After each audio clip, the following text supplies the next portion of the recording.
Hello, friends. You are watching NFL Daily. That is Mitchell Renz. I am Tom Downey. And as Christopher says in the comments section, this is the best mother effing show for football news, period. So we're going to break down the latest around NFL free agency. We've got some signings that have happened that we want to mention. And then, of course, some updates and rumors on some of the big name players that are still left unsigned. One of my favorite ones that happened the past 12-ish hours, somewhere in that range. Anthony Barr has changed his mind. Set a new bar. Nice. He was going to go play for the New York Jets, changed his mind, has taken a 5-year, $67.5 million deal with $33 million guaranteed to stick around in Minnesota, as the Jets, as they do every year, think they're going to get somebody good in free agency and then don't. Yeah, I kind of actually feel bad for the New York Jets because, I mean, my dad, he's a Jets fan, and I talked to him literally this morning on my way to work, and he was actually kind of excited about the move for Anthony Barr, and then I get a text message from my dad later, and he's like, I can't believe what I just saw. But again, if you're Anthony Barr, who, sure, I think he had a little bit of a down year in 2018, but he's been a pretty solid player his entire career for the most part. It depends how I think the Vikings want to use him. But again, Tom, if you're Anthony Barr, in the role that he was in. Correct. But if you're Anthony Barr, and we want to know from all of you watching, what team's going to win more games in 2019? Type V for the Vikings or J for the Jets? Probably the Vikings. If you're Anthony Barr, who you pick? Probably the Vikings. Yeah, and I mean, I'm going to pick the Vikings too. So I think the Jets have a lot of money. They have a lot of ways, to get better. But it's the New York Jets, and they still got money. We'll get to Lev Bell later. Maybe he's still an option. Who has a better chance of winning their division? Oh, Minnesota. Yeah. That's a no-brainer there. Exactly. That's a no-brainer there. All right, again, folks, use hashtag NFL in the comments. We'll do some live Q&A later on in the show. Let's talk offensive line. They are people too, by the way. Matt Paradis has signed a 3-year, $27 million deal, sticking with our theme of players Jets fans thought they were going to sign. Yep. He would be linked to Denver heavily, linked to the Jets heavily, and then out of nowhere comes the Carolina Panthers to replace Mac Leo up front. Yeah, I think the signing makes a lot of sense for the Panthers, but again, this was kind of like a dark horse team. We didn't really hear anything about the Panthers being rumored to Matt, at least. I think I have to go back and check, but I think one of our live Q&As we mentioned, hey, maybe a center like Matt Paradis, but okay. I'm not sure about that one. Fair enough, but we know the Carolina Panthers, what do they want to do this offseason? I think it's really protect Cam Newton. It's also maybe establish that running game a little bit better than what they did last year. Not saying taking anything away from Christian McCaffrey, he was great, but I think one of the reasons why he caught the ball so much is because, well, they weren't really as effective in the past as running the football. Paradis now is going to be able to protect Cam Newton. Also, on a side note, I think you kind of look like Matt Paradis if you would have dyed your hair orange, and if, I see it. Like, the facial hair to me is stunning. Like, maybe a little bit. When that came up on screen, I was like, Harris, how did we do that? That's incredible. Maybe a little bit, okay. What do you guys think? Does it look like Tom? All right, Edelman, calm down there. Yeah, I'll look like Edelman all day of the week. Fair enough. All right, some more offensive line moves. Rodger Saffold going to the Tennessee Titans, a 4-year, $44 million deal. 22.5 of that is guaranteed. Rams, bit of a weird spot now on the offensive line. Tennessee, though, fills a big spot with one of the premier guards in the NFL. Fills a really big need. And again, when you look at what the Tennessee Titans want to do, they want to run the football, and they want to run it tough, but they also want to try to protect Marcus Mariota. I will say this. When I saw the update through our Chat Sports app that Saffold went to the Titans, I thought it said Stafford, and I almost went nuts because you guys know I don't like Matthew Stafford, and I don't really believe in Marcus Mariota either. So why not get another mediocre quarterback to try to lead your team? I'm not kidding you. I was like, holy shit. This was insane. But again, what do the Titans want to do? They want to build that offensive line because just, 2 years ago, they had one of the best offensive lines in the NFL. And the guard play kind of regressed. And, yeah, absolutely. All right, some more recent deals. Bradley Roby going to the Houston Texans, a 1-year, $10 million deal. Basically a trade. Kareem Jackson for Bradley Roby. Let me know who won in the comment section. Now, Roby turned down offers from the Niners and the Steelers. Yep. Trying to do the old Tyrann Mathieu of 1-year deal in Houston, cash out next year. Yeah, again, this one is just trying to make that money. But I think this is kind of a good move for Bradley Roby. The cornerback, I feel like the entire cornerback class this year, in a sense, got really pushed down because of all the great safeties, and nobody's really talking about them. Like, seriously, how many cornerbacks did you even, really hear about? None of them. It's not that great of a class. I agree, But I'm again, kind of surprised Roby got $10 million. yeah, I don't disagree with that one either. But again, I think there's a big need for both teams. For me, though, I'll take Kareem Jackson. I think the upside is higher with him. Bradley, to me, has always been more of just a nickel corner. Yeah, I mean, I'm very curious to see what happens there. All right, some other notable news. We'll break down these by teams here. The Green Bay Packers. This is not your daddy's Green Bay Packers anymore. They are aggressive in free agency. Adrian Amos comes over. Both Smiths, Preston and Zadarius, and Billy Turner, the Packers make it rain early in free agency.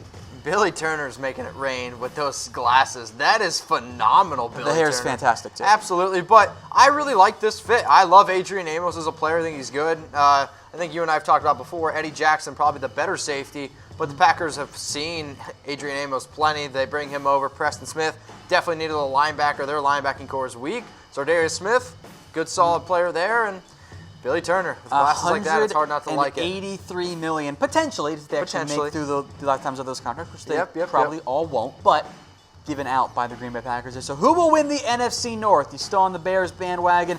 Do you believe in the Lions with a bounce back here, or the Packers to return to form, or maybe the Vikings get back on track there? I will never, and I repeat, never, and Harris, there's this much of a chance that the Lions win the NFC North right there. 0% chance. The Lions win the NFC North with Matthew Stafford. Tom, if you want to know what I think, slide in my DMs at Mitchell Renz 365. I'm not going to slide in your DMs there. I'm sorry. You guys can slide in my DMs. All right, Packers made some moves, and so too have the Buffalo Bills today. Now remember, they also signed Tyler Kroft yesterday. Ty Nsekhe comes over. He's their new right tackle. Bruce Harris isn't all that intrigued, but would you rather pay Ty Nsekhe a little over $7 million or the god-awful Bobby Hart $7 million per year? It's Nsekhe by a wide margin there. Cole Beasley goes to the Bills on a 4-year, $29 million deal. And John Brown becomes the Bills' new go-to deep threat at 3 years, $27 million. Yeah, I like the mix between John Brown and Cole Beasley. I think two very different players. Well, that's why I like them, though. Yeah. I think it's a very good mix. I think John Brown is that field stretcher now. When healthy, John Brown is pretty solid. It's just, can he stay healthy? That's the big issue. But you got a big arm quarterback like Josh Allen is really going to be able to bomb it down the fairway to John Brown.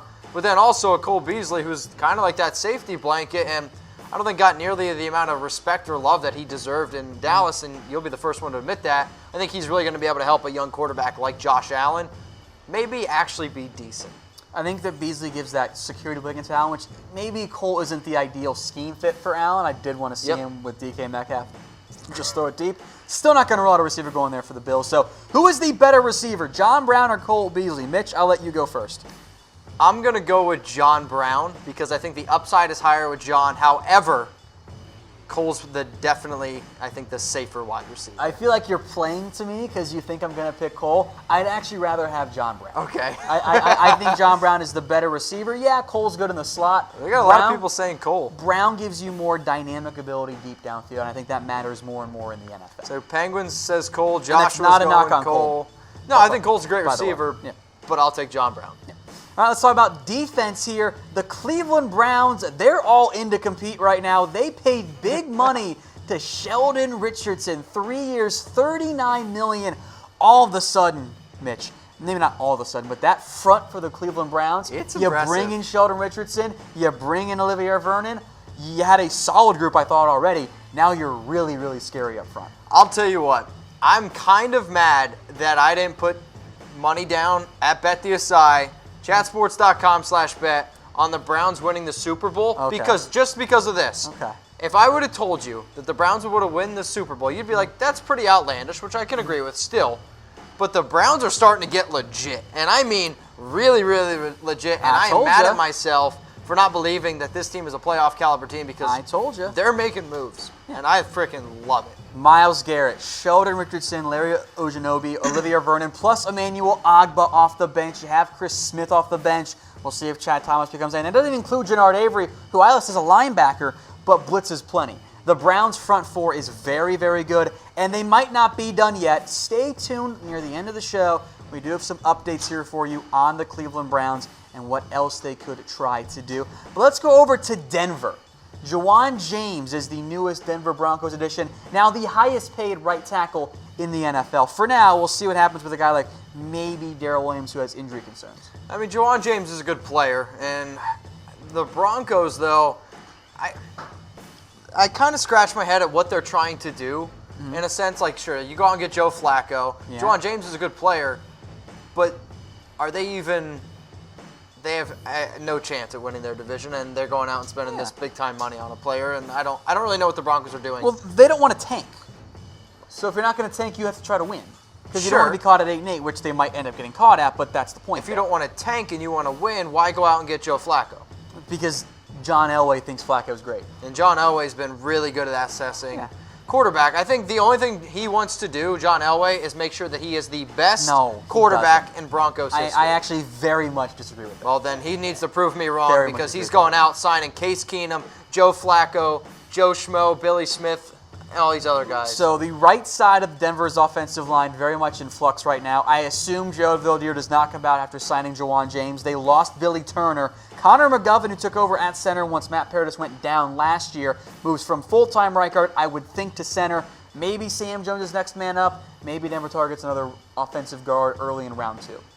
Just a thought. Maybe they should target a quarterback. Then a massive deal was signed. The Jets did get somebody. I forgot the name of who asked it in the comment section, so I'm sorry there. About the Baltimore Ravens. I do see one from Hybit says he wants to talk about C.J. Mosley. There you go. You're welcome. An absolutely massive deal. Blew the previous market out of the water for off-ball linebackers with this price tag, almost $17 million per year. Huge amounts of money. They're a top 10 defensive player, paid defensive player in the NFL. I just don't understand this move. Now, C.J. Mosley is a great linebacker, but you and I said it this morning, he's getting paid like a defensive end. I mean, he had half a sack, which, believe me, Tom, you don't want half a sack, last season, okay? Jesus. Over 100 tackles, and he's a great, I think, defender again, but he's really not that good against the pass. He's just a tackler to me. And you're going to pay him $17 million. What C.J. Mosley and his agent should do, they should go find Quan Alexander, shake his hand, because Quan getting $14 million is the reason why C.J. Mosley got 17. So grade the signing, A, B, C, D, or F, Mitch? I'm giving it a D because I think C.J. Mosley gave the D to the Jets. You do like, okay, wow. I was going to make my own joke, and then mine was better. I'm actually going to lean more towards like a C-ish. It is a lot of money. The Jets have money to burn, though. I get it. But just because you have money to burn doesn't mean that you burn money. What's better, the Jets not getting C.J. Mosley or spending $17 million on him? What's better? I guess when you put it like that, sure. But how many do you really think other teams would have given 17? It was a huge. The Jets were not bidding against themselves like the Jags were for Nick Foles. There was a ton of interest around C.J. Mosley. That's why that mark kept going up and up 17 and up. though. The Ravens didn't tag him at 15. I would rather pay 17 to Mosley than 14 to Quan Alexander. Okay, I'm on board with that too. All right, we are in agreement there, a little bit.